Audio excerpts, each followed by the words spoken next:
Buenos días, bienvenidos, bienvenidas a nuestra oficina Espacio Público. Muchas gracias por estar acá, quienes están hoy día acompañándolos presencialmente y también a quienes nos acompañan vía la transmisión por el canal de YouTube de Espacio Público. Quería agradecer también especialmente la presencia de la Superintendenta de Seguridad Social, Pamela Gana, y nuestros panelistas también que nos acompañan hoy. Hoy día vamos a conversar un poco sobre, subsidio de incapacidad laboral. Y quería poner algunos números muy generales como para dar una pequeña introducción. Sabemos que el año pasado, el 2023, en Chile se tramitaron más de 8 millones de licencias médicas financiadas a cargo del sistema privado y público de salud, según detalla precisamente el informe presentado a principios de noviembre por la Superintendencia de Seguridad Social junto a FONASA, CONPIN y la Superintendencia de Salud. Y aunque esto es una disminución de alrededor de un 10% respecto al año anterior, a 2022, implica un monto de alrededor de 2.800 millones por concepto de este subsidio, ¿no es cierto?, que equivale más o menos a un 3,2% de cotización. Y dado los montos que hay involucrados acá, creemos que es bueno tener esta conversación. Sabemos que el subsidio por incapacidad laboral es un elemento central del sistema precisamente de seguridad social. El sistema de seguridad social, sabemos, tiene como objetivo central protegernos a todas las personas de aquellos imprevistos que no podemos controlar en nuestra vida y uno de ellos, por cierto, es padecer alguna enfermedad que nos impida trabajar. Entonces es un elemento muy valioso del sistema, pero obviamente por eso mismo tenemos que cuidarlo y hacerlo también sostenible en el tiempo. En ese contexto, en Espacio Público queremos abrir un espacio de discusión. Nosotros en Espacio Público hace tiempo, muchos años ya trabajamos temas de seguridad social y de salud en particular, y siempre lo hemos visto como un sistema, ¿no es cierto? No es elementos separados que no tienen relación en sí mismos, sino que es un gran sistema y por tanto el subsidio de incapacidad laboral es parte esencial del sistema e influye en otros aspectos que son muy valiosos y que obviamente también están bajo gran demanda hoy en día en Chile. Así que, sin más, les agradezco nuevamente su presencia física y virtual y dejo acá a Paula para que haga la presentación. Dejo primero a la Superintendencia de Seguridad Social, Pamela Gana, para que haga su presentación y después vamos al panel.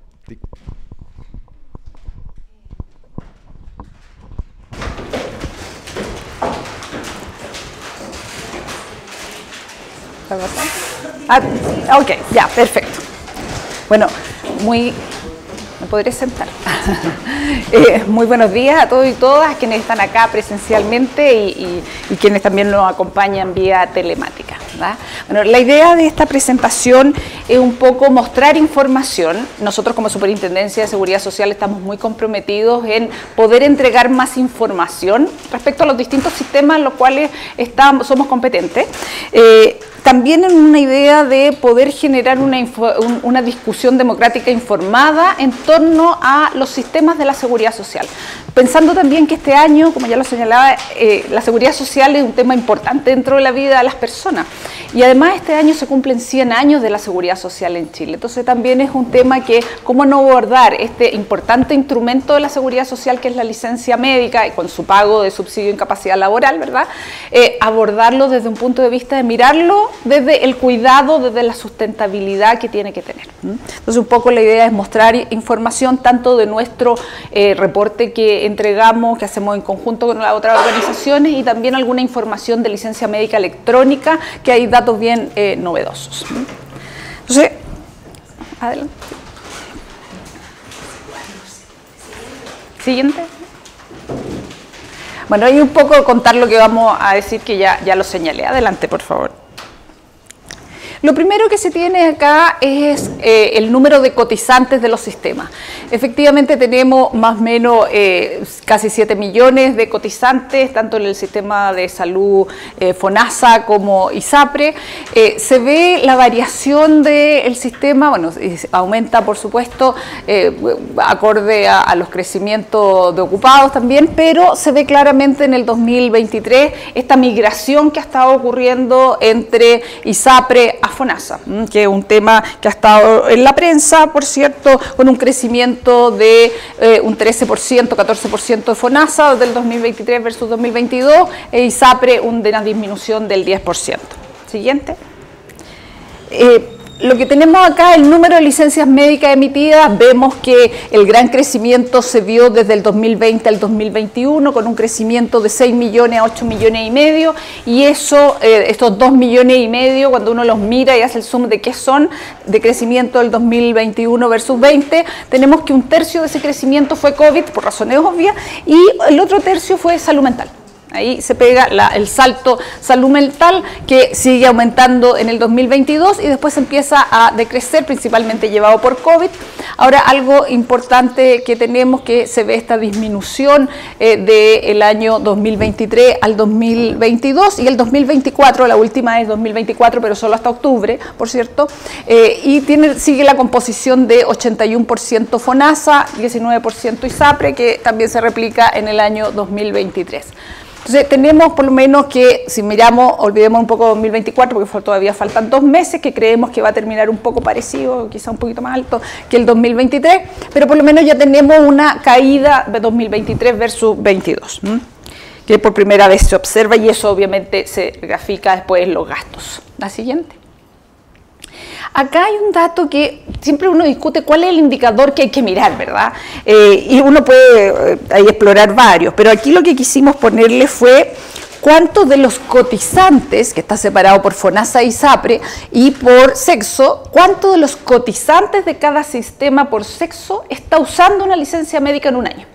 Por ejemplo, tenemos que, si vemos en el año 2023 la barra verde, la última de FONASA, tenemos que de los 5.315.000, tenemos que un 40% usó una licencia médica.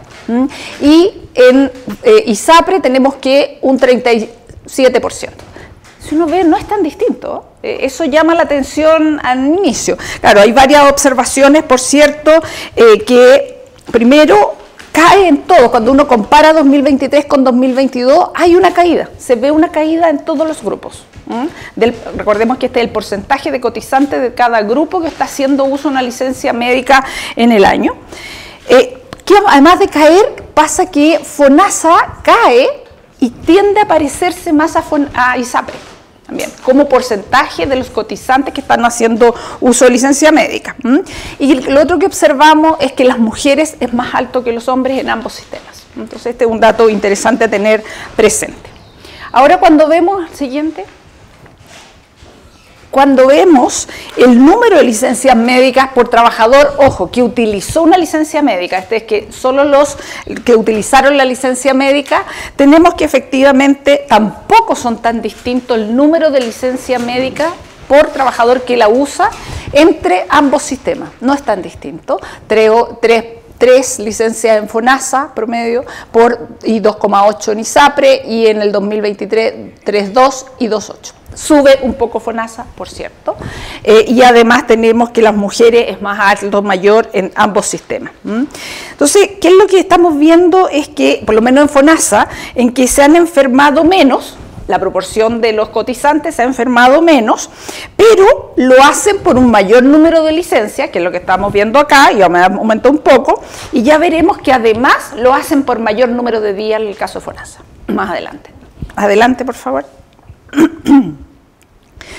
Acá lo que se muestra es la distribución de cada año, ¿cierto?, de los 8.400.000 que fue en el 2023, por el diagnóstico, que ahí tenemos lo tradicional, que trastornos mentales, que es la de arriba, que ocupa el 31-32%, ¿verdad? Seguida por enfermedades respiratorias, que además enfermedades respiratorias ha tenido un aumento ahí de lo que observamos anteriormente. Si seguimos la otra, por favor. Lo que muestra hace un zoom en el 2023 y muestra para un poco ver cuáles son las otras, y claro, tenemos que traumatismo es la más alta del grupo otras que teníamos en el gráfico anterior, y además tenemos que tanto en el sistema de FONASA como ISAPRE, la más alta es enfermedades de trastornos mentales, siendo más alto en FONASA. Adelante. Lo que muestra esto, ¿qué pasa con esas licencias médicas? ¿Cómo se aprueban, se rechazan?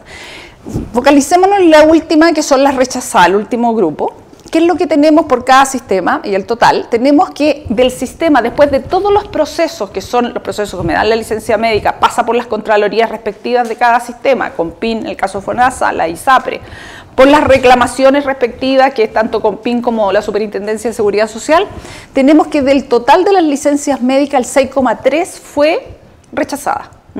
Y hay una diferencia por cada uno de los sistemas. ISAPRE queda en 8,4 y FONASA 5,9. Pero veamos un poco la siguiente. Y acá traté de hacer lo mejor posible para poder mostrar esto.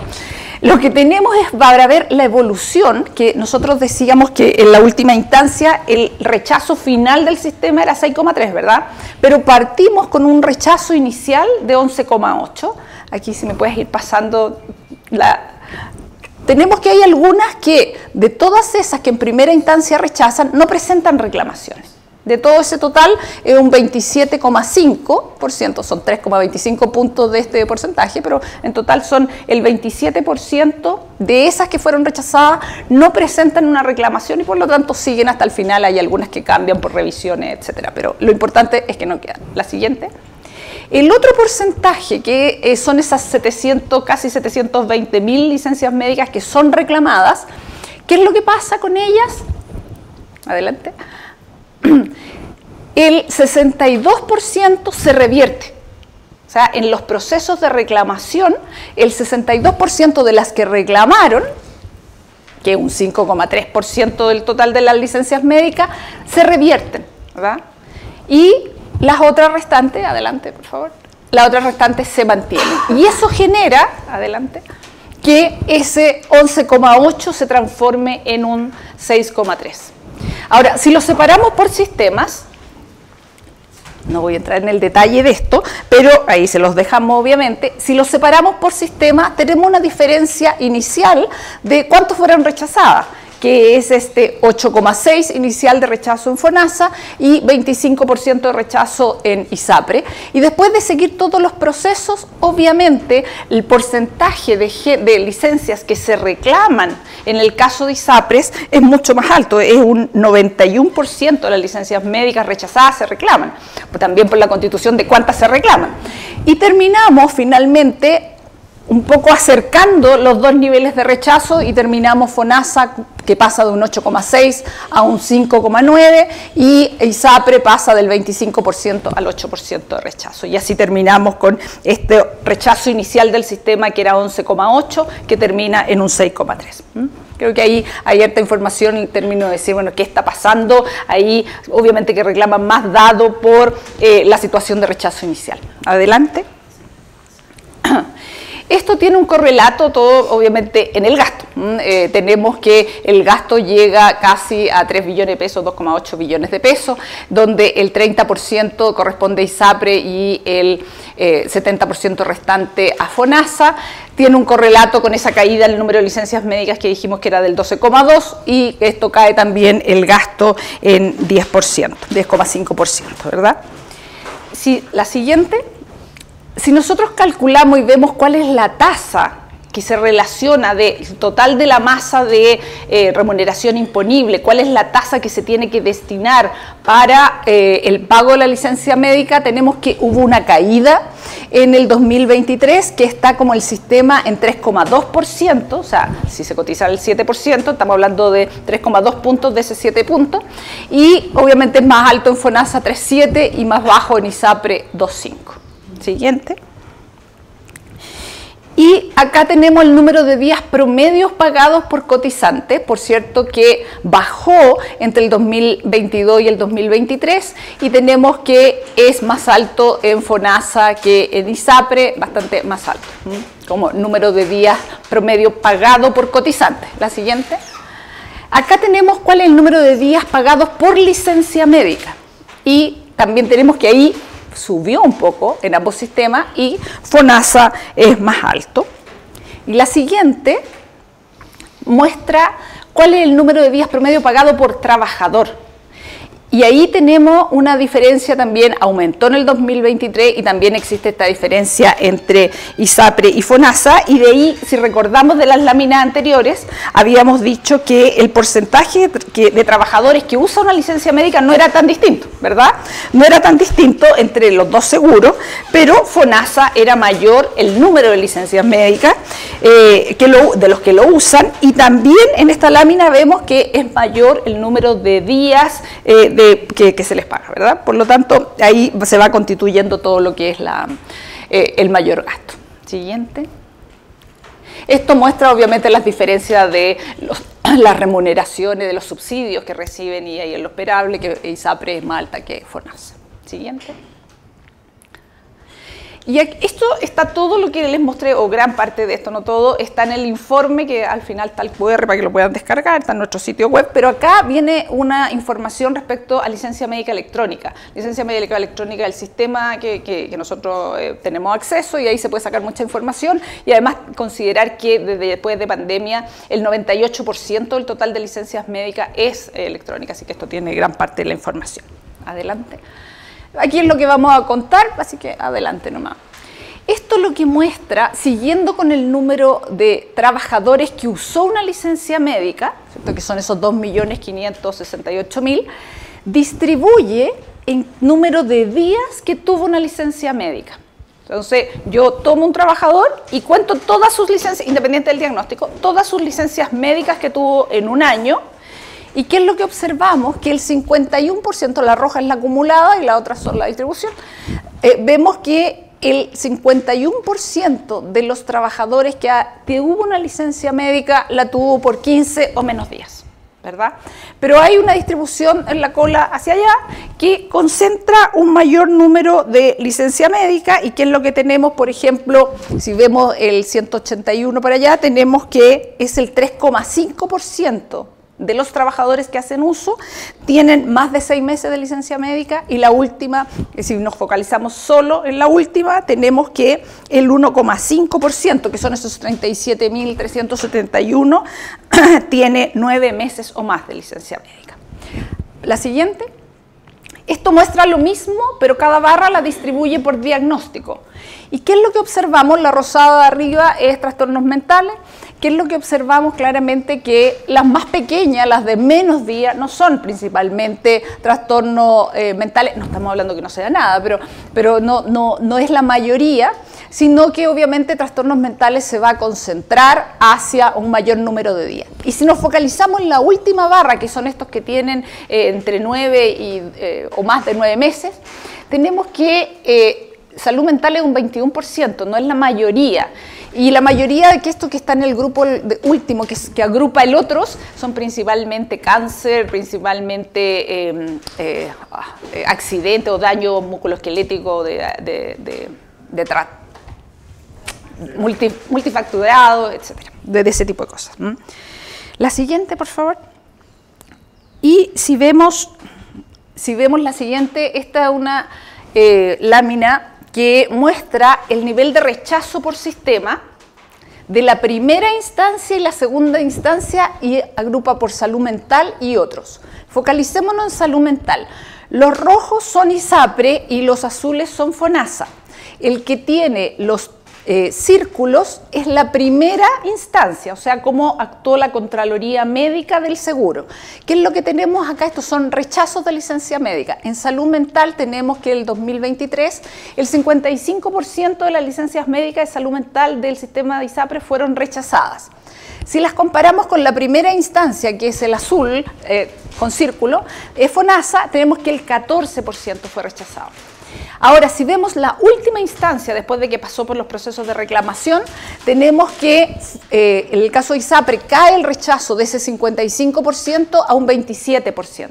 Y en el caso de FONASA, cae del 14 al 12%, por razones obvias, porque hay mucho menos rechazo. Pero esa gran divergencia no ocurre tan fuertemente en el caso de los otros diagnósticos. Esto nos da señales que obviamente donde hay que poner los focos. No estoy diciendo que una u otra sea la correcta, pero hay que trabajar hacia allá de entender esos datos y ver cómo esto, porque puede que obviamente los cotizantes sean distintos, pero ¿le explica a los cotizantes tan distinto esto? Entonces hay que trabajar obviamente en esos aspectos. La siguiente.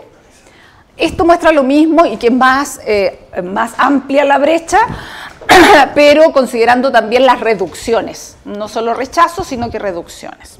La siguiente.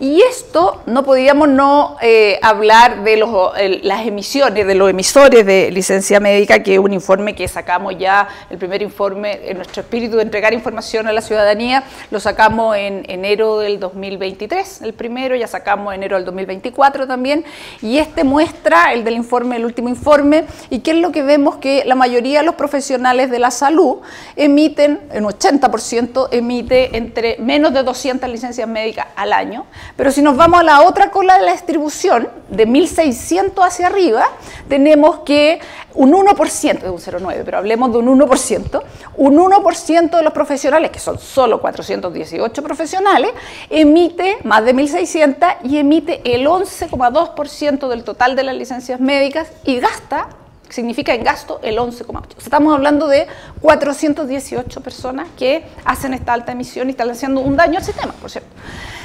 ¿Qué es lo que se ha hecho? Se ha hecho harto en términos de fiscalización, de mejorar los procesos, de control, etcétera. Y no voy a hacer el spoiler, pero este gráfico del año 2024 ya se reduce mucho esa cola, afortunadamente. En enero lo sacaremos ese reporte. La jefa de estudio mejor ni se te ocurra mostrarlo porque ese es de enero. La siguiente. Y esto, ¿verdad? Lo único que muestra esto, también está en este reporte de enero, muestra que en el fondo la salud mental está muy centrada de los 1.600 emisiones de licencia médica en adelante. Está mucho más centrada que en los que emiten menos de 1.600. Y para terminar, un poco a la luz de todo esto, la siguiente, por favor. A la luz de todo esto, decimos, bueno, ¿qué estamos haciendo hoy día? Esto no es una bala de plata que solucione todo, por cierto, es un conjunto de aspectos que tenemos que ir trabajando y esto es lo que por lo menos se está haciendo, muchas cosas más, pero es lo que quería comentar. Primero, creemos que es importante entender el perfil epidemiológico y sus causas, ¿verdad? Porque tenemos estudios, por ejemplo, de la OMS, sobre todo en salud mental, que en el 2022, junio del 2022, la OMS señala en un estudio a nivel mundial que dice que 1 de cada 8 personas en el mundo está sufriendo una afección mental. Entonces, ¿es esto? No podemos hablar que un tercio de las licencias médicas sean mal dadas, sean mal otorgadas. Hay fraude, por cierto, y que se están investigando y que son asociaciones ilícitas específicamente para defraudar el sistema. Pero, ¿qué pasa con el resto? Creo que eso hay que profundizar y desde el punto de vista de la salud mental, por cierto, por todo lo que hemos hablado. Pero también hay que ver cuál es la prevención. Ese mismo informe que señalaba decía, las personas somos múltiples, nos relacionamos en múltiples lugares, ¿verdad? Y por lo tanto hay que hacer todos esos lugares más amables para poder controlar estas afecciones de salud mental. ¿Qué estamos haciendo en eso? Un gran desafío. Quizás la enfermedad posmoderna que estábamos hablando en el café anterior. En segundo está la difusión del buen uso de licencia médica, y quizás ahí el Colegio Médico va a comentar más esto, que como también decían la otra vez en el seminario, decía, a los médicos no les enseñan cómo se emite una licencia médica, es parte del ejercicio. Entonces, bueno, y a los pacientes también que miran esta visión media comercial, que si yo pagué por una consulta, tienen que dar una licencia médica. Entonces, ¿cómo equilibramos eso y se toma conciencia de esto responsablemente? También es una tarea. En tercer lugar, tenemos un proyecto de ley que se mandó al Congreso la semana pasada, que ya iniciamos su tramitación, ayer tuvimos la segunda sesión en la Comisión de Trabajo de la Cámara, que es el proyecto de ley que modifica el Seguro Social de Accidentes del Trabajo y Enfermedades Profesionales, instalando una comisión externa para la calificación de origen de enfermedades. Hoy día, del total de denuncias por enfermedades profesionales, que son más o menos 65.000 al año, solo el 18% queda calificado como laboral. Yo no digo que va a ser 80 como son los accidentes, pero creemos, a raíz de nuestras fiscalizaciones, que debería ser mayor. Por lo tanto, ¿cuál es la idea final de esto? Es que cada seguro financie lo que tiene que financiar. Y por lo tanto creemos que esto es un avance y esperamos que prospere y tengamos ley, ojalá durante el año 2025.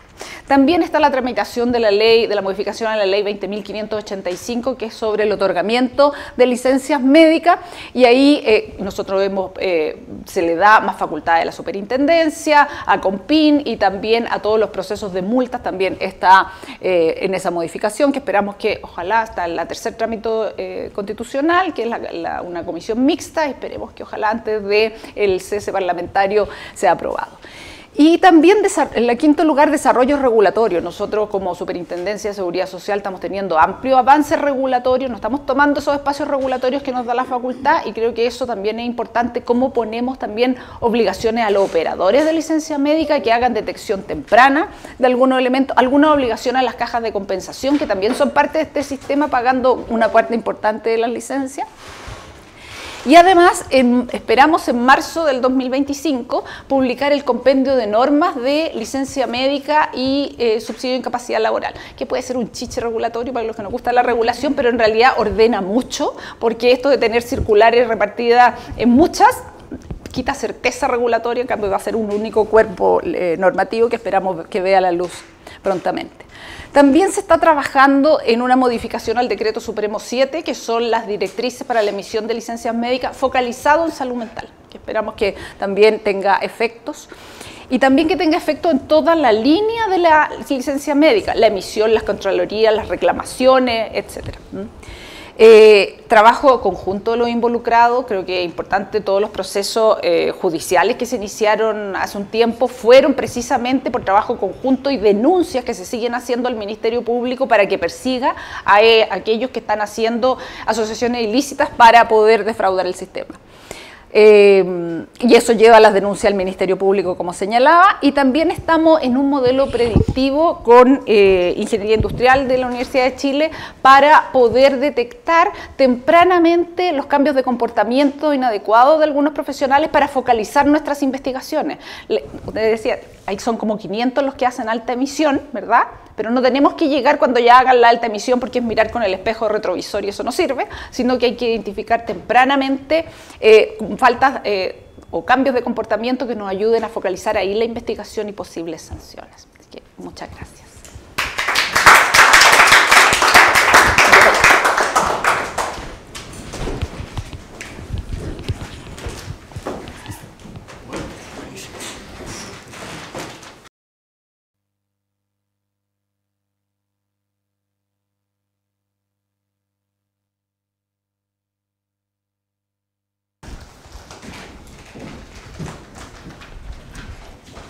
Muy buenos días.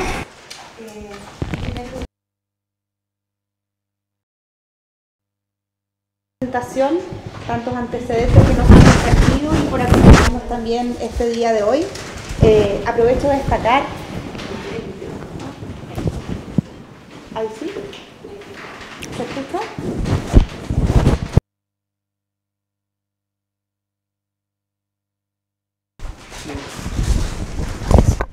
¿Ahí sí se escucha? Ya, perfecto. Entonces voy a repetir los agradecimientos a la superintendenta por la presentación y por acompañarnos hoy, y quiero también aprovechar de destacar los importantes avances en acceso a datos e información que han sido impulsados desde la Suceso. Muchas gracias, superintendenta, y ahora damos paso a nuestro panel de conversación, que está conformado por Carolina Velasco, directora de estudios del Instituto de Políticas Públicas en Salud de la Universidad San Sebastián, quien cuenta con una destacada trayectoria en economía de la salud y con una reciente publicación acerca del subsidio por incapacidad laboral. Gracias por acompañarnos, Carolina. El doctor Iván Mendoza, aquí a mi lado, vicepresidente del Colegio Médico y quien ha estado liderando en esa instancia mesas de trabajo justamente sobre esta materia de licencias médicas. Gracias, doctor Mendoza, por acompañarnos hoy. Y Pablo Celay, académico de la Escuela de Gobierno de la Universidad Católica, quien cuenta con destacadas y numerosas publicaciones en revistas en el área de economía de la salud. Estamos muy agradecidos de contar con un panel tan destacado hoy. Les comento que, en primer lugar, vamos a realizar una breve ronda de presentaciones donde cada panelista va a enfocarse en los elementos que considere más importantes para este debate. y posteriormente vamos a abrir el espacio de conversación con una ronda de preguntas. También les comento que vamos a estar recibiendo preguntas del público a través del correo comunicaciones@espaciopublico.cl, y por último les voy a estar avisando cuando nos acerquemos al tiempo, ya que de lo contrario me van a llamar al orden a mí. Así es que comenzamos contigo, Carolina, adelante.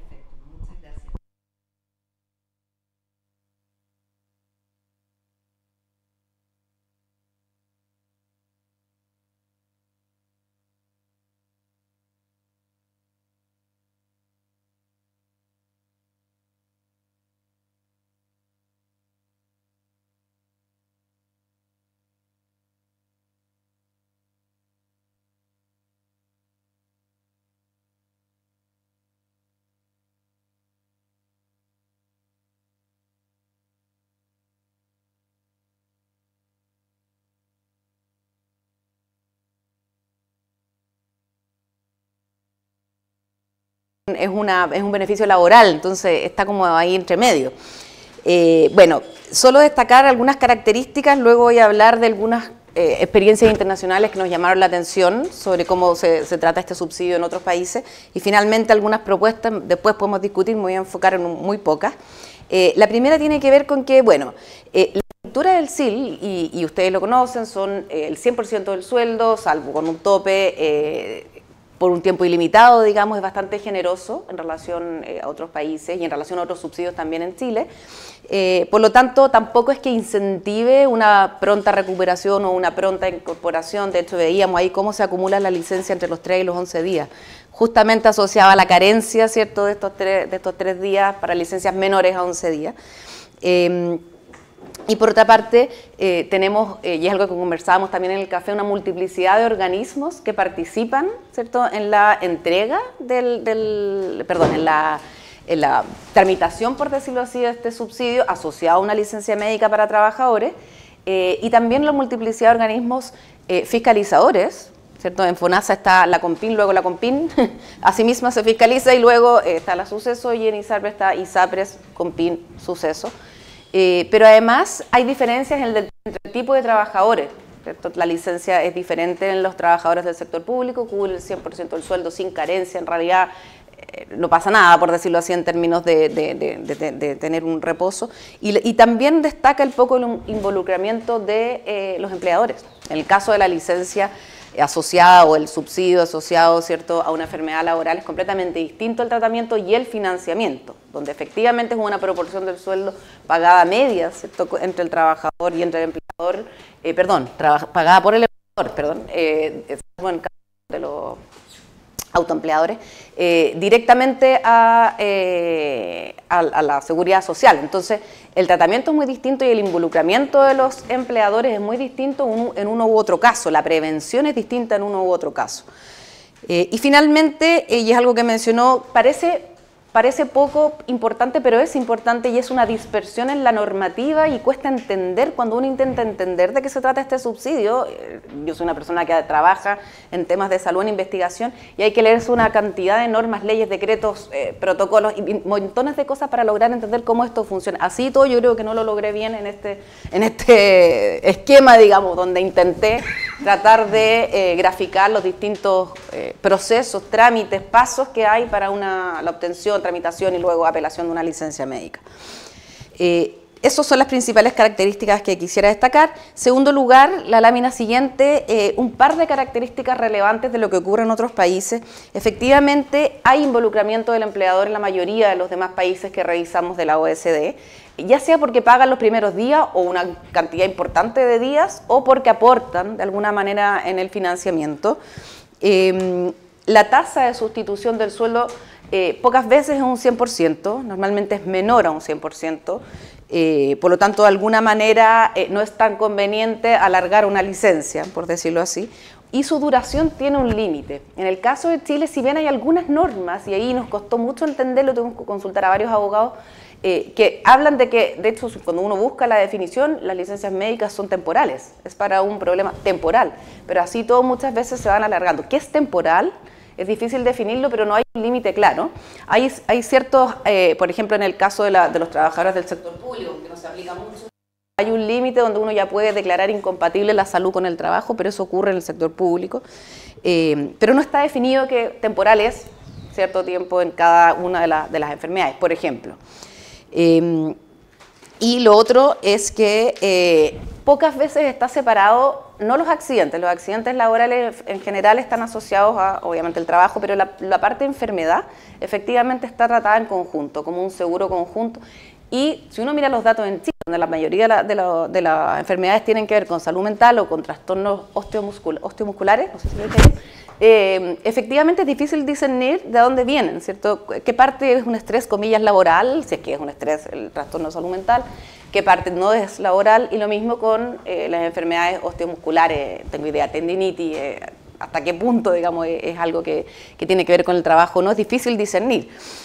Por lo tanto, ahí hay ciertas diferencias con lo que ocurre en el espacio internacional. Y finalmente, la lámina siguiente nos muestra un poco lo que nosotros intentamos con mi coautora proponer para cambios que fuesen relativamente más implementables que transformaciones tan grandes, dado la realidad que nosotros ya tenemos en Chile.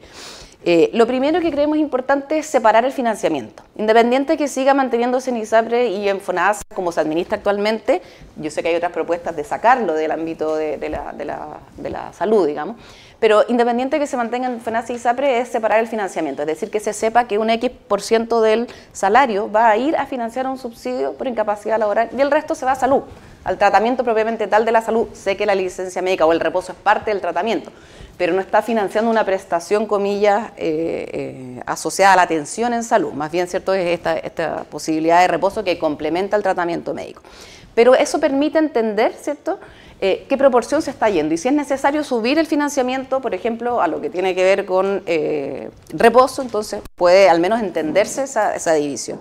En segundo lugar, una estructura. Y en esto yo sé que hay diferencias con otras visiones, pero la estructura del SIL a la luz de la evidencia internacional nuestra, del subsidio en Chile, es distinta. Entonces, la propuesta no es cambiarla radicalmente. De hecho, uno podría pensar en reducir la carencia en 2 días, pero a todo evento. Es decir, siempre los 2 primeros días no se pagan, lo que se ajusta también al Código del Trabajo con estos 2 días que están permitidos de alguna manera sin justificación, o simplemente eliminar la carencia. Eso es más costoso, pero podría evitar esta acumulación de licencias entre, ¿cierto?, o mayores a 11 días, o que digamos tratan de saltarse estas regulaciones. Pero lo importante es que hay un tratamiento igualitario porque hoy día es distinto entre uno y otro tipo de trabajadores. Lo segundo, relacionado con la estructura, ¿cierto?, tiene que ver con las tasas de reemplazo. Efectivamente, nosotros proponemos que parte en un 100, se mantenga, pero que se vaya reduciendo. Ejemplo, a los 3 meses se reduzca al 85% y a los 6 meses se iguale a lo que son los demás subsidios o los demás beneficios de la seguridad social en salud o previsión en Chile, que son asociados al 70%, ya sea como parte, por ejemplo, el seguro de cesantía o como parte el seguro de invalidez, que es una tasa de sustitución del 70%. Y lo tercero quizás es involucrar, y lo más importante, a los empleadores de alguna manera, ya sea parcialmente en el financiamiento del salario, digamos, o pagando estos 2 primeros días o 3 primeros días, porque eso permite, e incluso uno podría asemejarlo al seguro social del trabajo, ¿cierto?, reducir en el caso de reducir su aporte, etcétera, en el caso de mejorar la prevención. Esto en caso de reducir, por ejemplo, no sé, la licencia asociada a salud mental, dado un trabajo de prevención, de mejor ambiente de trabajo, uno podría también incentivar con eso a que haya un tratamiento de parte del empleador, de abordar, ¿cierto?, los principales diagnósticos asociados a la licencia médica, de enfermedad común, digamos, que es difícil, como decíamos, discernir si es común o laboral. Ya, termino con esto. Y creo que hay una parte que en el proyecto lo conversábamos, que está en el Congreso, que se asocia más bien a la fiscalización y que es un poco donde ha puesto el foco también la superintendencia, que quedan fuera un actor de todo este sistema, que son los usuarios. Y en general no hay una sanción, y de hecho las encuestas muestran que es algo aceptable, como digamos, pedir una licencia médica cuando es innecesaria. O sea, es importante que también haya algún tipo de desincentivo a solicitarlas cuando no son necesarias por parte de los usuarios. Y yo creo que para terminar, es importante darle un mayor rol a la suceso. Yo creo que este es un subsidio y un beneficio laboral y por tanto requiere, ¿cierto?, poder tratarse en conjunto, dada también la experiencia que ya hay, la Superintendencia de Seguridad Social, pensando en que FONASA también tuviese un rol en su primera instancia, al igual que las ISAPRES, pasando a ser suceso quien se dedique a la segunda instancia y no sabía de este proyecto de ley para calificación del origen de la enfermedad y hubiese propuesto que lo hiciese la suceso, digamos, en términos de poder ser un juez imparcial, porque hoy día tú tienes que ser los propios actores de la seguridad social del trabajo quienes están definiendo el origen de la enfermedad. Así que con eso cierro, son muchas más propuestas, pero para tratar de ajustarme los tiempos. Muchas gracias. Muchas gracias, Carolina. Y bueno, continuamos con usted, doctor Mendoza. Adelante.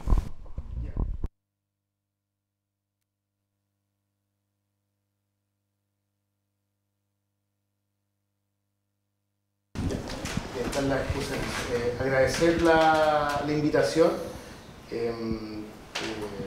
Los datos entregados por la superintendenta, algo discutimos la semana pasada en el seminario donde tú, Pablo, estuviste acompañándonos sobre licencias médicas. Y voy a partir, ya que me dieron 7 minutos, en tres ejes. No, está bien, me parece muy bueno. Por 3 ejes, primero voy a partir por lo mío, que es lo gremial, ¿ya? Y en esa línea, todo esto parte en base a los montos asociados a este subsidio y la gran mayoría son médicos, por cierto, siendo que también los dentistas y los matronas pueden emitir licencia médica, pero el grueso son los colegas médicos y médicas. Y en ese sentido nosotros declaramos, y desde un principio de que esto se puso en la discusión pública, que nosotros nunca vamos a defender el uso o la mala emisión de la licencia médica, que implica un mal uso, por cierto. Y frente a eso, de hecho, nosotros estamos en conversaciones con el Consejo de Defensa del Estado y próximamente con el Ministerio Público para hacernos parte de estas denuncias, porque encontramos que afecta algo muy importante que es, o que son los derechos laborales. Ni siquiera es un beneficio, es un derecho.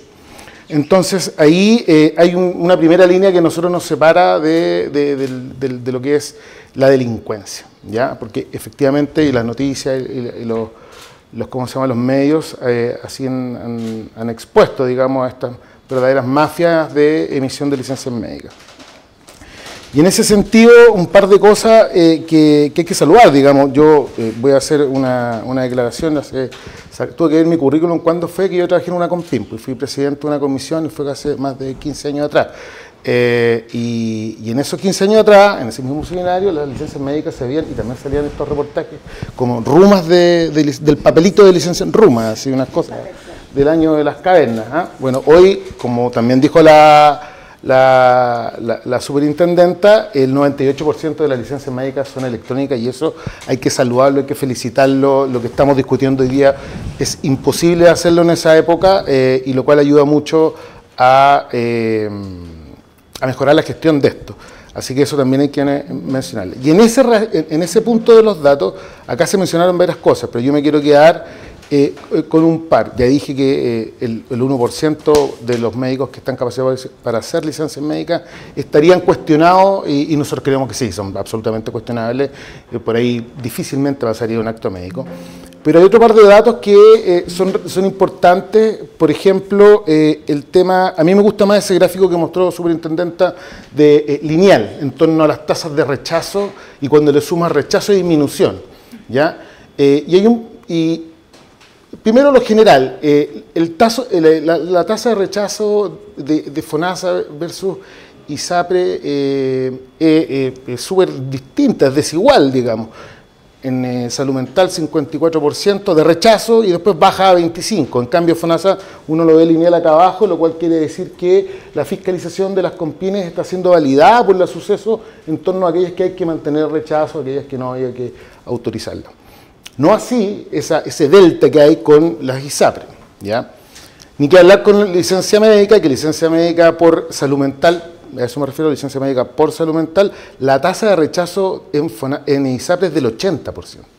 Y como se dijo también, vuelvo a citar el seminario del Colegio Médico, si quieren visítenlo en la página nuestra, ahí está, un gran porcentaje de las licencias médicas, esto entregado por la COMPIN, esta información, de licencia médica por salud mental es la primera. Entonces tú emites una licencia médica por salud mental, a propósito de los datos también entregados acá por la OMS, y que 1 cada 8 personas tiene una enfermedad de salud mental, tiene 80% que te la rechacen, ¿ya? Y eso tiene otras implicancias a futuro que también está dada por el presentismo, no por el ausentismo, sino por el presentismo. Pero ahí no me voy a ir por ese lado. Pero tiene implicancias dentro del trabajo. Entonces, ¿qué quiero decir con esto? Quiero reforzar el ejercicio de generar guías clínicas. Porque efectivamente las guías clínicas en esta brecha que hay en estas fiscalizaciones ayuda mucho, particularmente en salud mental. Ya por los datos duros que hoy muestra la Suceso y las COMPIN, particularmente en torno a salud mental, que se está llevando el 30% de todas las licencias médicas del país. ¿Ya? Y con eso, salud mental, guías clínicas, súper bien. Lo segundo es en torno a osteomusculares, y ahí también saludar esta iniciativa de la nueva ley, del proyecto de ley que quiere reformar la 16.744, porque efectivamente hoy tenemos dos grandes vacíos en torno, y por eso salud mental primero, y después osteomuscular con 18%. Y después viene la respiratoria y de ahí vienen todas las otras. Así es el desglose de las licencias médicas en el país. Pero las osteomusculares, también vimos en el gráfico que nos mostró cuando permanecían más de 9 meses, si es que no me equivoco, permanecían las osteomusculares. Ya. Si hacemos doble clic en las osteomusculares, toca justamente en mayor o menor grado, eso yo creo que lo vamos a ir viendo en base a la discusión que se dé con el proyecto o cuando el proyecto esté activo. Tenemos dos formas de ver eso. Primero, que licencias médicas tipo 1, es decir, laborales, no están siendo dadas, están siendo dadas como licencia común, 5-6. Ese es el primer foco, y no tenemos capacidad hoy, tenemos como COMPIN, digamos, o como sistema, porque no hay interoperabilidad. Ahí también hay que tener, dejo un post-it ahí arriba de decir interoperabilidad, con las bases de datos que maneja Suceso versus COMPIN. Eso es relevante porque se debería hacer un cotejo en relación a eso, porque ahí también tendríamos datos, y ahí lo que dice Carolina es involucrar al empleador. Si tenemos una empresa X que está con trastorno del manguito rotador, perdón lo técnico acá, que es como un problema en el hombro de alguien que tiene una faena repetitiva, sin cambio de faena, evidentemente ahí hay un mal manejo de la distribución del trabajo, ¿ya? Y eso, primera fuga entonces, mucha licencia médica común, pero que debería ser laboral. Y la segunda es una licencia médica efectivamente emitida por laboral, pero que dan una alta temprana, las mutualidades. ¿Ah? Y después, evidentemente, el trabajador llega, se enferma y el médico ve una patología, pero no tiene toda la información como para hacer ese estudio, y dice, sí, en realidad tienes una tendinitis, un manguito rotador, y da una licencia médica tipo común. Y eso puede ser aprobado, pero en realidad esa licencia debería ser siempre tipo 1. Esto quiere decir, nuevamente, interoperabilidad. Acuérdense del POSIT que les dejé ahí. Porque la COMPIN no tiene cómo saber nuevamente o el médico no tiene cómo saber que primero estaba por una laboral y después no. Y la Suceso al mismo tiempo debería preguntarle a la mutualidad el por qué esa alta temprana. ¿Ya? Y ahí saludar nuevamente ese punto sobre este proyecto de ley que se está trabajando. El segundo eje, digamos, si es que todavía me queda algo de tiempo, un minuto ya, el contexto. El contexto, de aquí sí hablo de la interoperabilidad porque pasa por muchas cosas y particularmente nos afecta a los médicos porque, y agradezco una última, siempre se me olvida, no sé si era resolución o que emitió la Suceso en torno a seguridad, a la ciberseguridad, que tenían las dos plataformas de licencias médicas electrónicas.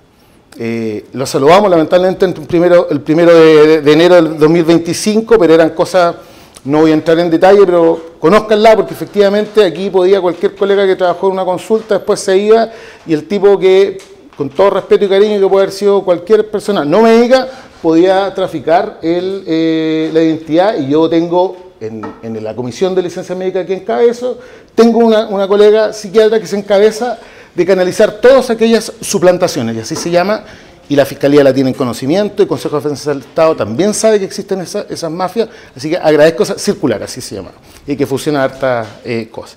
Lamentablemente entré el primero, pero se exigen harto más. Antes era muy fácil quebrar esa ciberseguridad, ¿ya? Y eso es el contexto en el cual nosotros estamos y que se está haciendo fiscalización sobre la licencia médica, y creemos que hay que sacarle más jugo a esas dos plataformas porque, por ejemplo, lo que hablaba yo de conductas del trabajador deberían estar disponibles en la plataforma del médico para ver si hay un mal uso de la licencia médica. Comparto eso de las sanciones hacia los malos usuarios. Yo creo que en ese sentido el Colegio Médico lo apoya. Y finalmente, en torno al contexto, antes que me corte, es el contexto del sistema prestador público, que claramente no está dando abasto, y lo da la licencia médica, datos duros nuevamente, para las prestaciones, y vemos que efectivamente no hay la capacidad de solucionar problemas que deberían ser resueltos tempranamente, y cuando se resuelven es tarde, por ende hay más licencia médica. Y aquí sí que termino de lo mismo, es ¿cómo se llama?, de que el contexto de la tecnología, sé que hay pilotos en algunas compin de tener acceso a la ficha clínica de los hospitales regionales, que es lógico que ahí debería, y también a la lista de espera de los servicios de salud y nacional, a propósito de esta nueva plataforma que se va a inaugurar el próximo año, a principios del próximo año, que uno debería decir, ya, esta persona no está siendo resuelta, así que no le volvamos a pedir informe, o si está en lista de espera. No es el trabajador, es el sistema que nos está dando abasto. Eso, ahí me quedo. Gracias. Muchas gracias, doctor Mendoza, muy interesante todos los puntos. Pablo, por favor, adelante.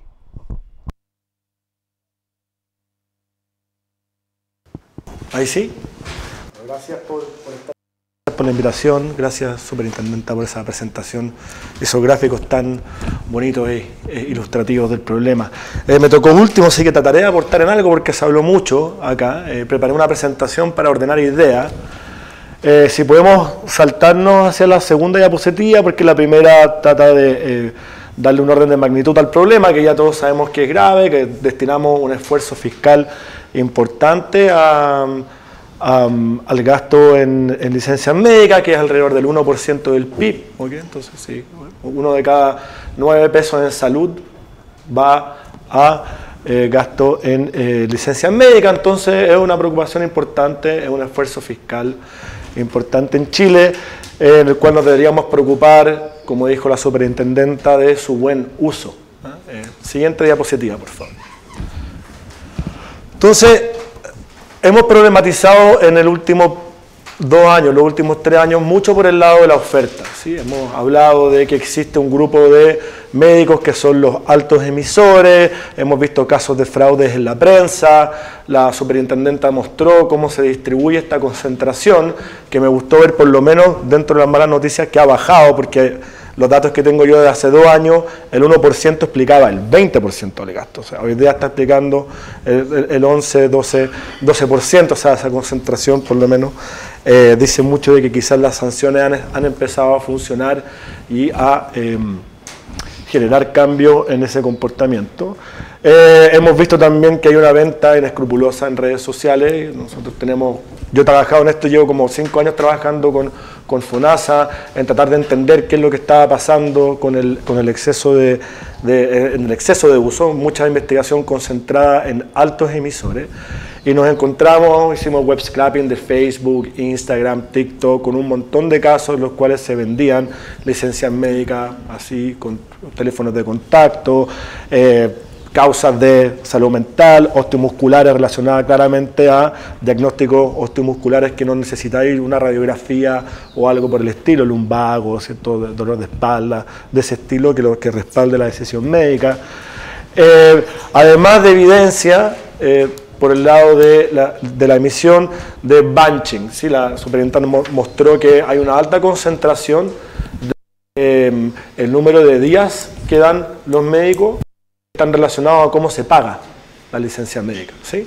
Relacionado, por ejemplo, a las carencias, muy pocas licencias médicas bajo los 7 días, muchas concentradas en los 11, porque ahí se pagan todos los días, muchas concentradas en 15 y en 30, que te dice que este comportamiento quizás no sigue un razonamiento relacionado a la recuperación de la salud, sino que más bien está muy relacionado a cómo está diseñado el sistema de pago de la licencia médica. Voy a hacer como una descripción de datos, ¿okay? Para después finalizar con algunas propuestas para canalizar esto. Pero hemos problematizado, en mi opinión, mucho por el lado de la oferta de grupos de médicos cometiendo fraude, pero es un porcentaje muy chico. Explica un gran gasto, ¿okay? Pero es un porcentaje menor. La pregunta queda, ¿qué hacemos por el otro lado? ¿Qué pasa? ¿Cómo podríamos mejorar la eficiencia por el lado de médicos que no tienen este comportamiento? Y también, ¿cómo podríamos mejorar eficiencia por el lado del usuario, del paciente? Siguiente diapositiva, por favor. Por ejemplo, en el sistema público, bueno, en Chile en general uno puede ir a cualquier médico para pedir una licencia médica. ¿Sí? En algunos otros países pueden tener algún sistema un poco más restrictivo, como de gatekeeping, en el cual hay médicos que son los autorizados a darte la licencia médica. Pensando un poco hacia dónde podría ir una regulación simplemente para hacer control de costos. ¿Sí? Un poco lo que hacen la ISAPRE hoy día, como trabajan más en red, ese rechazo de primera instancia es una derivación al médico en red para que autorice la licencia médica. Puede estar explicando por qué en primera instancia la tasa de rechazo en la ISAPRE es tan alta. Este tipo de facilidad para poder ir a pedir licencias médicas genera una especie de comportamiento tipo de shopping en el mercado de licencias. Por ejemplo, se comenzaron a hacer sanciones más duras a partir de más o menos mediados de octubre del 2020, como estos primeros médicos sancionados, fueron como 200 médicos sancionados, fue en octubre del 2021, por ahí, o 2020, no me acuerdo, y estamos haciendo el estudio. Y nosotros lo que hacemos es un seguimiento a esos médicos con FONASA, y vemos que esos médicos eran 200, estaban explicando casi que el 7 o 8% del gasto total. O sea, era brutal en esa época. Entonces, al sancionarlo, no debería haber una caída global, ¿sí? Más o menos del orden de magnitud de lo que estos médicos venían emitiendo en ese momento. O sea, uno debería esperar una caída de un 7% en la emisión, ¿sí? Como algo mecánico, si le suspendiste la emisión en el sistema, uno debería ver esa caída. Y vemos que la caída es alrededor de 1/3, o sea, 2/3 bien explicado, ¿okay? La caída global. Los pacientes son capaces de sustituir rápidamente alrededor del 70% de esas licencias médicas que deberían haber desaparecido del sistema, ¿sí? Entonces es fácil también navegar en este mercado para los pacientes. La pregunta que viene, como decía el doctor, viene de qué costos ponemos por el lado de la demanda, ¿sí? Para poder, ¿sí? Limitar un poco esos costos de búsqueda, porque también viene explicado el exceso de uso por comportamientos por el lado de la demanda, ¿sí? Siguiente diapositiva. ¿Un minuto? Ya. Lo último que hicimos, un ejercicio no hipotético, sino que con datos. Tomamos pacientes que nunca habían pedido una licencia médica, ¿ya? Y nos paramos esto en el año 2017 y tomamos 2 pacientes muy parecidos entre sí. Nunca habían estado en el sistema en los últimos 5 años, por lo tanto podríamos suponer que es la primera licencia médica que piden, ¿okay?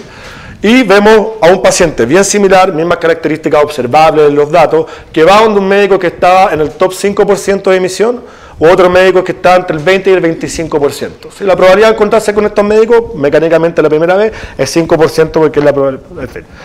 Cuando lo seguimos un año después, la probabilidad del primer paciente de reencontrarse con un médico de este tipo es de 30% y la del otro de 10%. O sea, cambia totalmente su trayectoria y su consumo en el sistema de licencias médicas según el tipo de médico con el que se encuentra por primera vez.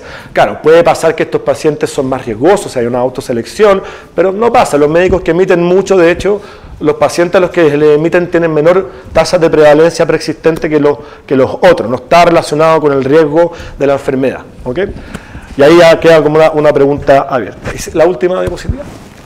Bueno, de acá podemos, quizás es parte de la discusión como propuestas de la regulación. A mí me encantó lo que dijo el doctor sobre generar esta ficha única de licencias médicas, este historial, ¿sí? Apelando a médicos que no son altos emisores. Esa información podría ser súper útil al momento de emitir una licencia médica. Si yo veo a un paciente que lleva 6 meses por las mismas razones, yo veo que, digamos, no tiene ningún problema ni de osteomuscular, ni de salud mental, podría ser información útil, porque al momento de tomar la decisión sobre la emisión, de nuevo revisar el rol un poco de gatekeeper, si podemos mejorar esto de que es un mercado libre donde podemos ir a cualquier médico a pedir una licencia médica, si eso se podría controlar de alguna forma, y ahí entregarle más atribuciones a FONASA. Todo esto yo lo he hecho con FONASA, más atribuciones a FONASA como seguro de salud para poder hacer control de costos con los prestadores a los que trabaja, ya si es en conjunto con la Suceso, ¿no? Eso es parte de cómo tenemos que discutir la institucionalidad de eso, pero necesitamos más control de costos.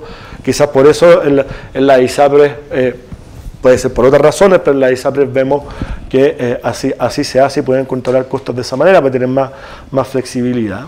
Ahora, todo esto, yo creo que el último punto es bien importante. Como dijo la superintendenta, esto es un derecho del trabajador, hay que considerar que errar hacia el otro lado es costoso, ¿sí? No entregar licencias médicas para alguien que si lo necesita tiene problemas e impactos en bienestar importantes. O sea, ese es el trade-off principal, ¿sí? de regular acá este mercado, ¿sí? Eso, muchas gracias. Muchas gracias, Pablo, y bueno, muchas gracias a todos por sus intervenciones que han resaltado puntos que seguro van a ser centrales en el debate de una eventual reforma al subsidio por incapacidad laboral. Recordemos que hay un proyecto que está en trámite actualmente, finalizando ya en comisión mixta, que fortalece a los organismos reguladores y fiscalizadores, que establece sanciones civiles y penales ante mal uso de las licencias, pero que también se ha comprometido el ingreso de un proyecto más amplio en materia de subsidio por incapacidad laboral. Entiendo que para diciembre o enero ya pronto, y por lo tanto va a haber un debate sobre esta materia importante para fortalecer este elemento central de nuestra seguridad social, como se ha dicho. También partir por reconocer los avances que se han destacado, como el de la licencia médica electrónica, y para abrir la ronda de preguntas, déjenme mencionar 2 elementos o ideas. Una que de alguna forma ustedes lo han dicho, las cifras que se nos mostraban y que han comentado en sus intervenciones evidencian que tenemos un desafío importante con el subsidio de incapacidad laboral, y aunque tuvimos un quiebre de tendencia en el año 2023, ¿cierto? Se mantienen niveles que son altos, elevados, del gasto en subsidio por incapacidad laboral. Incluso si miramos bien las cifras que tenemos disponibles de gasto, al 2023 no incluyen las instituciones públicas, el gasto de FONASA en instituciones públicas, y poniéndolas en orden de magnitud, en FONASA ese 3,7% equivalente de cotización, el 2023 es más de la mitad, ¿verdad?, de la cotización para salud, es más de 1/3 de la cotización que tenemos para todo el sistema de pensiones, y si comparamos a nivel de gasto, más o menos es como de gasto total a nivel sistema en sí, es más o menos un 20% de todo el gasto del Ministerio de Salud. Y en salud a veces perdemos las proporciones porque todo es muy grande, pero si lo comparamos con otros ministerios, eso es mayor al gasto total de 25 ministerios. Es más o menos equivalente al gasto total del Ministerio de Vivienda y a un 80% del gasto total del Ministerio de Obras Públicas. Esa es la envergadura, ¿verdad?, de lo que significa el subsidio por incapacidad laboral del que estamos conversando hoy. Y por lo tanto es una conversación muy importante para tener este equilibrio en resguardar los derechos de seguridad social, en cuidar nuestra seguridad social junto con su sostenibilidad. Y el segundo elemento, y con eso paso a las preguntas, también mencionar que en seguridad social siempre es muy importante la sostenibilidad financiera, pero también la sostenibilidad social. Y cuando los sistemas pierden legitimidad, ¿cierto?, por espacios importantes de abuso, cuesta mucho después recuperarlo. Y por eso es tan importante atacar oportunamente todos estos problemas, ¿no? Pensemos, por ejemplo, en la evasión en transporte o los problemas de informalidad que tenemos cuando después no se quieren pagar, ¿verdad?, las cotizaciones de seguridad social.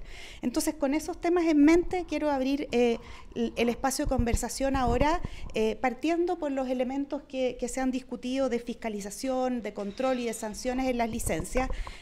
Un elemento que se mencionaba acá es la importancia de avanzar en protocolos, en guías clínicas, lo mencionaba el doctor Mendoza, ¿verdad?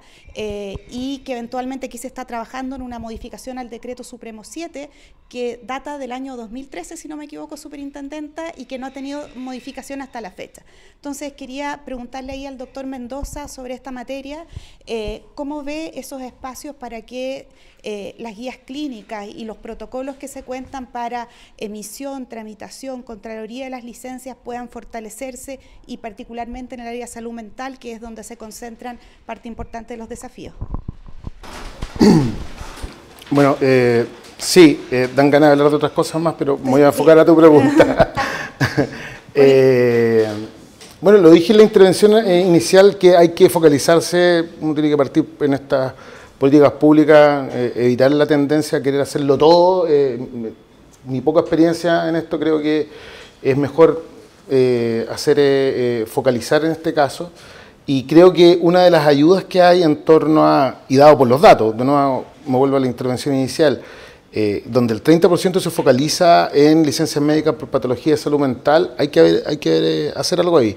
Y efectivamente el Decreto Supremo número 7 no se ha actualizado desde 2013, ¿sí? Sí, efectivamente. Y creo que hay que hacerle una mirada, particularmente porque, vuelvo al contexto, hoy, aunque parezca ya como chiste repetido el tema de la pospandemia, es una realidad. O sea, aquí hay gente que aún está afectada por este periodo de encierro que tuvieron. No todos teníamos el mismo contexto social para afrontar un encierro como el que tuvimos, ¿ya? Y es efectivo que hoy siguen existiendo estos temas. Ni que decir de la patología de salud mental infanto-juvenil, que es una cosa que a lo mejor son futuras licencias médicas en el sistema que se nos vienen, digamos. Ahí también hay un tema, pero que se va de eso. Por ende, yo creo que, y el Colegio Médico así lo ha planteado, estamos súper disponibles en participar en eso, toda vez que va a poder mejorar el ejercicio de la profesión, cosa que hoy de repente tenemos ciertas discusiones con la focalización, como dijo acá mi compañero de mesa, de solo en la fiscalización. Pero yo creo que hay hartas partes donde se puede crear nuevas instancias. Una de esas, por ejemplo, es la generación de guías clínicas que van a ayudar tanto para la Contraloría en FONASA como ISAPRE, que también hay otro tema, creo que tú lo tocaste, parece que deberíamos tender a una pura Contraloría y evitar tanta Contraloría entre medio y homogeneizar procesos, homogeneizar guías clínicas. En resumen, nosotros estamos súper de acuerdo con eso, en la medida que se tomen en cuenta la opinión de la sociedad científica, y creo que un buen avance es partir con salud mental, tomando en cuenta, como digo yo, la opinión de los expertos y otras cosas más en tema de Contraloría, pero me voy a quedar ahí. Muchas gracias. Una segunda pregunta en esta área y después paso a otras más generales. Pensando en las licencias médicas que son más prolongadas, ¿cierto? Que pacientes que tienen un reposo continuo, actualmente la normativa establece que se pueden requerir medidas adicionales, por ejemplo, más exámenes o interconsultas, pero suele ocurrir, ¿verdad?, que muchas veces no hay acceso o hay problemas de oportunidad en acceder a esas interconsultas. Y finalmente, entonces, en esos casos se contempla que este tipo de licencias prolongadas igual puedan seguir siendo validadas por un médico general o el médico tratante del paciente. Pablo, ¿crees que en casos de ese tipo quizás se debiera privilegiar en las listas de espera las evaluaciones o las interconsultas de estas personas que están teniendo licencias prolongadas para que efectivamente puedan tener una validación por especialista? Por supuesto que de alguna forma me llevaste como al tema de listas de espera, pero ¿cómo priorizamos en listas de espera? ¿Cómo solucionamos el problema de listas de espera en OGES? Una forma de priorizar puede ser, claro, personas que están en licencia prolongada para priorizar la interconsulta. Hay que darle un poquito más de profundidad a ese análisis, sí, porque la priorización puede ser también por temas de urgencia, o sea, cómo le ponemos peso a cuál le ponemos más peso, o sea, personas que están en riesgo vital en el margen o a personas que están con una licencia médica por 6 meses, va a depender de la patología quizás, ¿cierto? No sé, si estoy en una lista de trabajo y necesito caminar en mi trabajo y tengo problemas de menisco y no puedo caminar, no es otra urgencia vital versus, sí, el dilema aquí ético de cómo priorizamos ético y económico, ¿cierto? De cómo priorizamos. Y a considerar, sí, es un costo alto, para FONASA por lo menos entiendo que es un costo muy alto de las listas de espera y las licencias médicas mientras están en espera. El llamado ahí es a tener los datos necesarios para poder hacer este tipo de análisis, ¿sí? El SICTE hace algunos años era un sistema de datos poco navegable, ¿sí? Bueno, decir otra cosa, pero hoy día ha mejorado, ¿sí? Se puede linkear, está más armonizado entre distintos servicios de salud, se puede conectar con los datos de FONASA para poder entender qué tanto o qué tan grande es este costo, para el sistema de mantener personas en listas de espera. Si el criterio va a ser de priorización, va a ser costo económico en listas de espera, por licencias médicas, bueno, habrá que verlo cómo eso se pondera con otras razones por las cuales hay que priorizar ahí. Entonces, sí, pero con cuidado. El valor que nosotros le dimos para la discusión que está a punto de terminar, la discusión del presupuesto 2025, y que el Colegio Médico impulsó aumento en el presupuesto del sector salud para la lista de espera. Y eso nosotros lo valorizamos en la lista de espera que, bueno, empezó esta discusión septiembre, octubre, por ahí, era en 750.000 millones de pesos. Y eso se pidió que este año se aumentara a 250 y que hiciera una política de Estado que el próximo presupuesto sea 250 más, solo para la lista de espera. Y uno de los argumentos es justamente en relación a la pregunta, porque no era solamente el financiamiento de la prestación, cirugía de rodilla, lo que fuese, digamos, ¿ah? Todo lo que cabe dentro de, está valorizado 750.000 millones de pesos de la que hay ahora, porque el sistema de lista de espera siempre va creciendo, no existe, por si acaso, pero todos sabemos que la lista de espera nunca va a llegar a cero, y esos pitonizos que dicen que la llegan a cero técnicamente están falseando, es una falacia. Claro. Y entonces uno de los argumentos, y aquí termino, es que justamente FONASA estaba gastando doble. Estaba gastando en dar la prestación y dale plata con todo lo que eso implica, pero además estaba pagando por el otro lado la licencia médica. Entonces, sí, efectivamente, yo creo que es una inversión importante, pero yo creo que a mediano plazo esa inversión se va pagando, porque el sistema, que era lo que hablaba la Super, esta interoperabilidad, vuelvo a poner ese post porque es súper importante hoy día, te ayuda y queda para siempre, digamos, y estos problemas van a ser solucionados más fácilmente y con una eficiencia de los recursos, por cierto, asociados. Muchísimas gracias. Me voy a mover ahora un poco a una mirada como más integral del diseño del subsidio, que como se comentó también en la presentación de Carolina, es un diseño que es fragmentado, pero que también tiene una institucionalidad muy fragmentada, con distintas contralorías, ¿verdad?, con distintas instancias de apelación, etcétera, pero también con rol de otros organismos intermedios, como las cajas de compensación de asignación familiar, como organismos que pagan, ¿cierto?, en el caso que los empleadores están afiliados. Entonces, tenemos una fragmentación importante. ¿Qué tan relevante crees, Carolina, que en una reforma al CIL es abordar este desafío de tener una institucionalidad más armónica? Y voy a tomar el post-it del doctor Mendoza, que facilite la interoperabilidad también del sistema, su fiscalización y monitoreo. Gracias por la pregunta. Sí, me parece que es un sistema fragmentado, confuso, como les decía, difícil de entender desde el punto de vista normativo también. Además está esta separación con lo laboral que cuesta distinguir. Por lo tanto, nuestra propuesta era simplificarlo en el sentido de que hubiese un tratamiento primario desde los mismos aseguradores, que son quienes están autorizando también la prestación médica, digamos. Entonces, en ese sentido, otorgarle a FONASA, entendiendo que FONASA viene una reforma que lo va también a fortalecer desde el punto de vista institucional, otorgarle el rol de primera instancia. Ahora, porque hoy día es la Compin sobre Compin, digamos, en FONASA. Compin 1, Compin 2 se auto, como dice, oh sí, lo hiciste bien, ya, entonces te apruebo tu tasa de rechazo, digamos. Pero efectivamente eso tiene un costo y tiene un punto, que cuando uno mira las tasas de rechazo de ISAPRE, que son mucho más altos, uno dice, bueno, ahí también hay que conjugar con que no nos vaya a ocurrir lo mismo. Si es que efectivamente son tasas que realmente no se condicen con la siniestralidad real o con la epidemiología. Y para eso nosotros lo que proponíamos era tener entonces un mecanismo que controle eso. Es decir, si es que la tasa de rechazo es muy alta, que haya un incentivo a que sea el propio asegurador, sea FONASA o ISAPRE, quien pague la apelación. Entonces, si tiene tasas muy altas de rechazo, va a tener que estar pagando más apelaciones. De alguna manera, desincentivar esa alta tasa de rechazo, cosa que realmente sea una fiscalización de primera instancia, y que obviamente después va a pasar a una segunda instancia si eso además es erróneo, donde se concentre en la parte epidemiológica.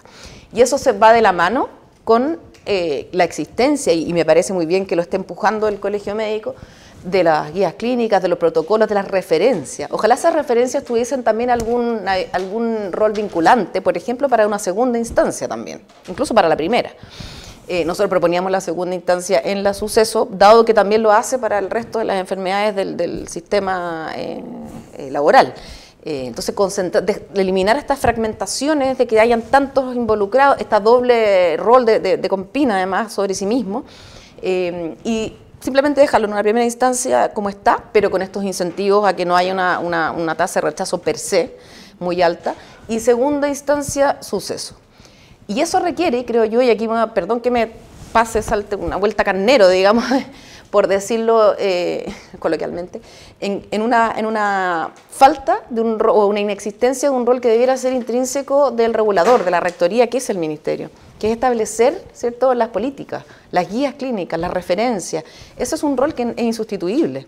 No lo va a hacer nadie más, digamos, y me alegro que el Colegio Médico lo esté impulsando y obviamente tienen que colaborar. Si el conocimiento técnico está en las sociedades, en las distintas personas que conocen de cada área, digamos, en la salud, diagnóstico, patología. Entonces, me parece que es muy importante que se fortalezca también ese rol desde el propio rector, digamos, del sistema en salud, digamos, porque los reposos asociados a cada patología tienen que venir desde la rectoría. Y creo que ahí hay una ausencia digamos, una falta de cumplimiento de ese rol, que debiera obviamente promoverse y usarse de manera vinculante, al menos en alguna instancia, o después de cierto tiempo. Eso principalmente, me quedo ahí porque diría mucho más.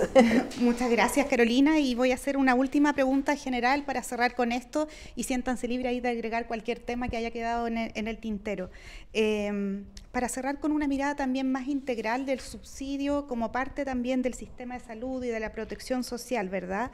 ¿Qué otras medidas creen que son necesarias para resguardar un funcionamiento eficiente y sostenible del SIL? Estoy pensando, por ejemplo, en la ausencia que tenemos de un sistema de cuidados y que finalmente genera una presión, esa ausencia, ¿verdad?, de licencias, en el caso muchas veces de personas que no tienen resuelto el problema de cuidados, o, como se ha comentado acá, las políticas de prevención, probablemente con una atención primaria de salud mucho más fuerte. Por otro lado, la interacción del subsidio por incapacidad laboral, como se ha hablado, con la ley de accidentes del trabajo, pero también con las pensiones de invalidez y por lo tanto con la cobertura cuando ya, digamos, las patologías son irrecuperables. Entonces, dando una mirada más integral al sistema, ¿cuáles son los desafíos que ustedes destacarían? Y, por supuesto, siéntanse libres de cerrar con cualquier punto que haya quedado ahí en el tintero. Partimos contigo, Carolina. Ya está desprevenida. A ver, chuta, qué difícil, porque la salud, la verdad es que el sistema de salud explica un 30% del estado de salud de las personas. Todo el resto tiene que ver con determinantes sociales externos al propio sistema de salud, que ya interviene, comillas, a veces tarde, cuando ya la persona tiene el problema de salud. Entonces, es muy importante todo el rol, como en el resto del sistema. No sé, si yo no tengo buena agua potable, por ejemplo, me determina quizás mucho más mi salud que otra enfermedad menos prevenible. Entonces, a ver, parte de nuestra propuesta es un poco, yo sé que Iván mencionaba que era más por ir por pasos más concretos o más de corto plazo. concuerdo desde el punto de vista de la factibilidad, pero también creo que desde el punto de vista del problema que significa hoy día la salud en general, no solo en licencias médicas, tú necesitas abordarlo desde distintos ámbitos. Entonces, a ver, en nuestra propuesta nosotros por una parte poníamos que el empleador debía involucrarse, porque eso sí va a fomentar y presionar en una mayor prevención. Poníamos que también el subsidio se fuera disminuyendo en el tiempo para hacerlo compatible con los subsidios asociados, por ejemplo, a la invalidez, ¿cierto? Que parten en un 70% del salario, o al subsidio de cesantía. No hay tanta evidencia de que se sustituya, pero muchas veces las personas alargan sus licencias cuando terminan sus periodos laborales, temporeros. Hay ciertos ámbitos que uno podría mejorar. No es la gran solución, pero es una más hacerlos compatibles, ¿cierto? Que no sea un salto de 100 a 70. También hacer obligatorio como tú lo mencionabas, a cierto tiempo, y nosotros hablábamos de los 6 meses, la definición de recuperabilidad, pero hacerlo realmente vinculante a los 6 meses, y si no, después a los 9 y luego a los 12, y que la duración de una licencia temporal sea de máximo 365 días, salvo excepciones, qué sé yo, cáncer, etc. Ahora, el tema de la lista de espera y la salud es otro mundo, en términos de que yo concuerdo en cierta medida en que hay un stock, comillas, un gran cúmulo de retrasos y personas en lista de espera, pero sí, y por tanto hay que abordarlo y ojalá disminuirlo y eliminarlo, aunque sea ese stock, digamos, con un acuerdo general. Sin embargo, yo creo que hay mucho espacio para mejorar lo que ya se está haciendo. Nosotros tenemos estudios donde mostramos todos los vacíos o subutilización del sistema de salud. Entonces, desde ese punto de vista, gasto en prevención se puede aumentar con lo que hay. O sea, si yo realmente utilizara los pabellones de los hospitales a su real capacidad, en teoría, los números dan para que las listas de espera de cirugía se terminen.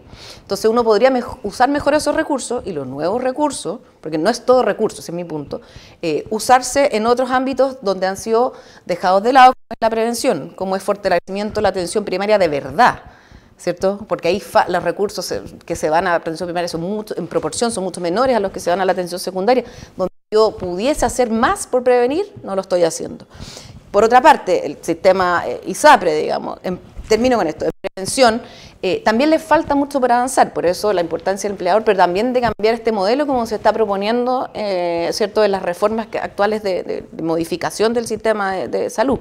Entonces yo creo que hay un rol importante también en todo lo que es sanitario o salud, que deberíamos abordarlo más fuertemente, digamos, que se ha abordado. Yo celebro que se hayan hecho tantas comisiones y grupos y quizás que la coyuntura nos haya de alguna manera obligado a hablar de eso también, pero yo creo que parte de toda esta sostenibilidad tiene que ver con también mejorar toda la parte sanitaria. Muchas gracias, Carolina. Seguimos con Pablo y cerramos con el doctor Mendoza. Gracias. Sí, yo estoy muy de acuerdo con los puntos que toca Carolina respecto a cómo darle más sostenibilidad al sistema en el largo plazo. Yo creo que hoy día vamos en el camino correcto, en el sentido que hay que sentarse a discutir cómo cambiamos el diseño que tenemos que es muy permisivo, por así decirlo, ¿no? Debería tener más restricciones por el lado como de días máximos, pero vinculantes. Desde los datos, entender un poco qué es lo que está pasando y cómo podríamos mejorar el uso del instrumento, por ejemplo, esta discusión que está haciendo de eliminar los días de carencia para desincentivar ese comportamiento a simplemente irse y dar licencias médicas desde 7 días en adelante. O sea, eso tendría ahorro en costos importantes. Yo creo que varias de esas licencias se transformarían en licencias de 2 a 3 días. Entonces estaríamos pagando 2 a 3 días en vez de 4 o los 11 días completos que se pagan porque el incentivo de las carencias está ahí. Como ya lo dijo Carolina, topes máximos, como hacer que haya una relación y pensar no solamente el seguro, o sea, el sistema de licencias médicas como un sistema, por así decirlo, independiente del resto, ¿no? Hay que pensarlo con cómo interactúa, inclusive con los incentivos que hay en el seguro del desempleo. O sea, uno ve que hay estacionalidad en las licencias médicas en industrias en las cuales tienen estacionalidad en su empleo. O sea, en la época de la veda de la merluza, por inventar algo, ¿sí? Las licencias en el sector pecuario se disparan. Entonces hay como interactúa este instrumento con desempleo, con discapacidad, y hay que tratar desde los datos, ver cómo navegan, ¿sí? Los distintos actores, empleadores, cotizantes, médicos dentro de estos distintos incentivos que hay en la seguridad social como un todo. Te podría hablar de más cosas, pero me quería referir a esto de las guías clínicas, ¿ya? Cuesta que se adopten. La evidencia muestra que las guías clínicas cuestan mucho que se adopten, ¿sí? Pero sí son necesarias en este caso. No sé si actualizar el decreto 7 es lo mejor, pero uno observa que en los datos que a mismo diagnóstico, pacientes de misma edad, misma región, como pacientes similares, este ejercicio quizás de pacientes similares, hay una varianza enorme, ¿sí? En el número de días que uno obtiene por una licencia médica o el otro, ¿ya? Claramente ahí uno dice esa expresión del ojo clínico, ¿cierto? Del médico, pero a mismas prevalencias, a casi similares características, hay una varianza importante en el número de días, por lo que estos sistemas de referencias podrían ser bien útiles en hacer un uso más eficiente, pero la adopción de esa referencia es difícil. Nosotros intentamos hacer un piloto con FONASA y con el Colegio Médico en ese entonces, desde hace 4 años, donde hicimos un sistema de referencia en línea, donde no lo voy a explicar porque me voy a demorar mucho, el efecto fue 0. Fue muy bajo, quizás estaba mal diseñado, ahí podemos hablar más de ese sistema, pero es muy consistente con la evidencia internacional de adopción de nuevas guías clínicas. O sea, la aspirina para el tratamiento cardiovascular se demoró como 18 años en adoptarse completamente en Estados Unidos. Entonces, cosas tan básicas, con mucha evidencia por detrás, cuesta que cambiar comportamiento en los diagnósticos. Hay mucha inercia ahí, en cómo hacer las cosas. Bueno, como todo, ¿no? Nos cuesta cambiar la forma de hacer las cosas. Pues. Gracias. Primero, agradecer, como han dicho todos acá, esta instancia de reflexión y debate, porque creo que hay que hacerla.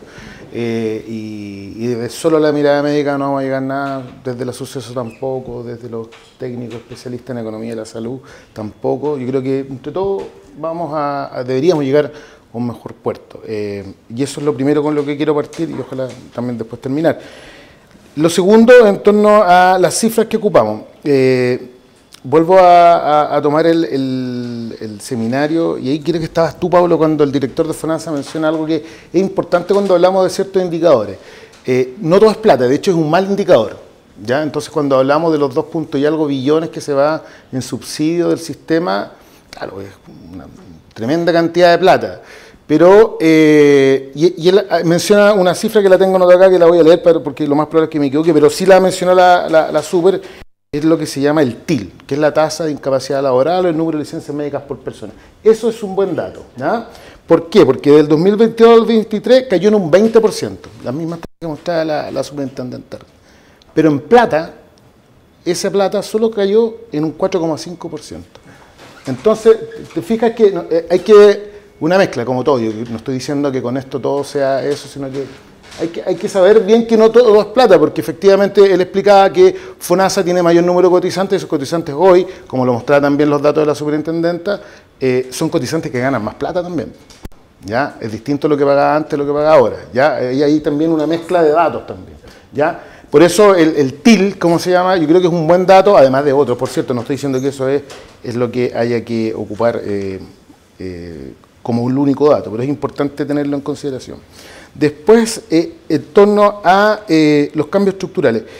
Yo creo que estos cambios chicos, no es que yo diga que haya que solo hacer eso, no, estoy de acuerdo contigo que hay que tomarlo todo. ¿Pero por qué? Porque hoy no vemos, no sé si alguno coincidirá, yo no veo una reforma de salud estructural a futuro así como luego, menos al porte de una elección de gobierno el próximo año. O sea, está súper difícil que suceda, seamos realistas, digamos. Técnica y políticamente está súper difícil. Entonces, pero estamos haciendo agua por varios lados. O sea, por tema del aseguramiento o por el tema del de incapacidad laboral, por el tema de lista de espera. Entonces, efectivamente, estas instancias, volver a decir, son súper buenas porque van posicionando el tema de salud como algo que, de todas maneras, y ustedes lo sabrán mejor que nosotros, está impactando incluso la economía, digamos. Gente que no está trabajando, gente que no produce, en fin, todas esas derivadas. Y creo que estos pequeños cambios, si es que los queremos hacer porque tenemos esta proyección pesimista en torno a una reforma estructural del sistema de salud, deben mirarse a futuro pensando en el sistema, en la reforma estructural que queremos hacer. Porque podemos hacer un diseño súper bueno, pero, y tú creo que sabes harto, Vicky, más o menos las publicaciones que tienen en torno a seguro universal, me imagino que tiene que tener cierta implicancia que digamos, es que nos vamos a ir por acá, por el SIL. Pero resulta que seguro universal, según los datos que tú manejas o los modelos que has hecho, va a ir en contra de todo y después vamos a volver para allá. Lo que quiero decir con esto, para no enredar más, es que estos pequeños cambios, que yo creo que van a tener que ser así por la situación política actual, tienen que ir de todas maneras mirando, y es parte de estas instancias de debate y discusión, de a dónde lo queremos llevar el sistema de salud en conjunto, público, privado, y también meto con esto el tema de las enfermedades laborales. Eso lo comparto para que no se haya entendido de que yo creo que solo hay que hacer cosas chicas. Lo otro que me interesa volver, y creo que lo he dicho, pero es la interoperabilidad. Yo sé que hay una ley que este año se promulgó y creo que eso hay que sacarle al jugo y exigirla. Sí. Porque eso da, pero para todo, da para mezclar suceso con CONPIN, para mutualidades con suceso, licencia y lista espera. En fin, ¿cómo se llama? La interoperabilidad hoy es fundamental para poder generar mejores estrategias.